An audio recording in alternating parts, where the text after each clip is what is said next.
Herkese salam değerli izləyicilərim. Yaxın əyləşin və diqqətlə dinləyin, çünki bugün sizlərə ev şəraitində tuşonkanın hazırlanma qaydasını bir-bir izah edəcəm.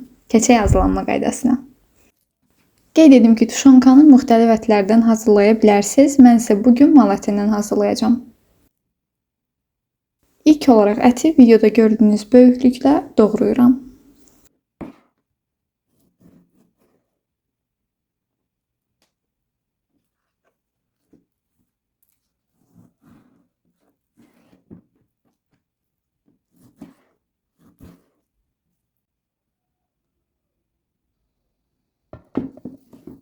Bütün əti doğradıqdan sonra bir qaba əlavə edib üzərinə çıxana qədər su tökürəm.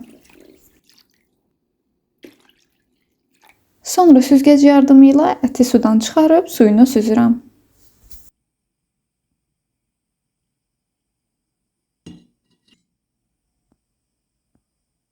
Yenidən həmin qaba əlavə edib duzlama prosesinə keçirik. Ədviyyatlar təbii ki zövqə görədir. Amma mən videonun açıqlama hissəsində istifadə etdiyim ərzaqların miqdarını qeyd edəcəm. Duz və istiotu əlavə etdikdən sonra əlimlə yaxşıca qarışdırıb ətin hər tərəfinə gəlməsi üçün çalışıram.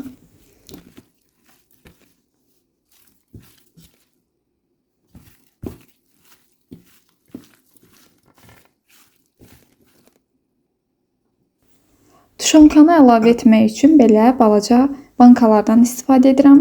İlk olaraq bankanın hər birinə bir ədəd dəfnə yarpağı qoyuram.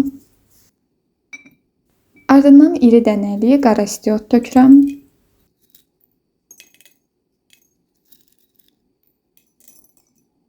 Və artıq bura əti də əlavə edə bilərik.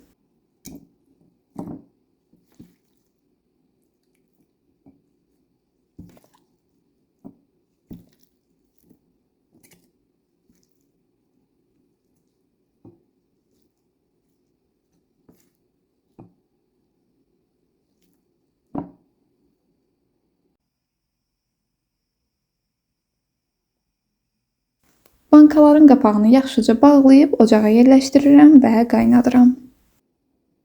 Bankaları qazana yerləşdirərkən alt hissəsinə bir dəsmal yerləşdirməyi unutmuruq. Gördüyünüz kimi bankaların yarısından biraz çox olacaq şəkildə bura su əlavə edirəm. Hər bir bankaya biraz kərə yağı da qoyuram. Sonra həm bankanın, həm də qazanın qapağını örtüb 4 saat qaynadıram.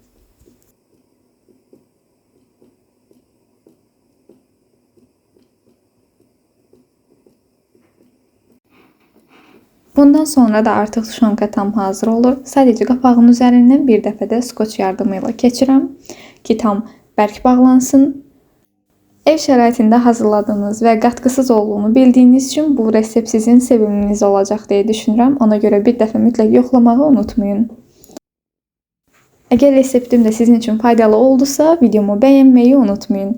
Növbəti videoda görüşərik. Hələlik.